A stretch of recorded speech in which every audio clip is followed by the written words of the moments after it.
మహబూబాబాద్ కొత్తగూడ మండలంలో కేంద్రంలోని centre writing ప్రారంభించిన మంత్రి. ప్రజాప్రతినిధి పనిచేసినా వాళ్ళకి తెలియదు, భవిష్యత్ తరాలలో వచ్చేటోళ్ళకు కూడా తెలియదు. ఎందుకంటే అనువనున తిరిగిన వ్యక్తిగా మరి నాకు తెలుసు కాబట్టి ఈ ప్రాంతంలో పెద్ద ఎత్తున మన గవర్నమెంట్ రాగానే ప్రతి గ్రామానికి రోడ్ సౌకర్యము, బ్రిడ్జి లేని కాడ బ్రిడ్జి నిర్మాణము, వాగుల మీద ఎంత బాధపడతారో తెలుసు కాబట్టి అవన్నీ తీసుకురావడం జరుగుతుంది.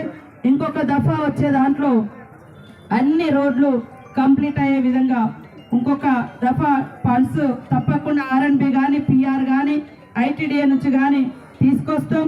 సీసీ రోడ్లు కూడా తొందరలోనే ఇంకా కొన్ని ఇక్కడికి శాంక్షన్ చేసి గల్లీలలో సీసీ రోడ్లు కూడా వేయిస్తామని తెలియజేస్తూ ఇక్కడికి వచ్చినటువంటి పెద్దలకు, అధికారులకు, గ్రామస్తులకు, పత్రికా మీడియా సోదరులకు, ప్రజాప్రతినిధులకు అందరికీ పేరు పేరున హృదయపూర్వక నమస్కారాలు. మాకు పని చేయాలనేటువంటి సంకల్పం తప్ప పగలు పెట్టుకోవాలనే సంకల్పం ఉండదు.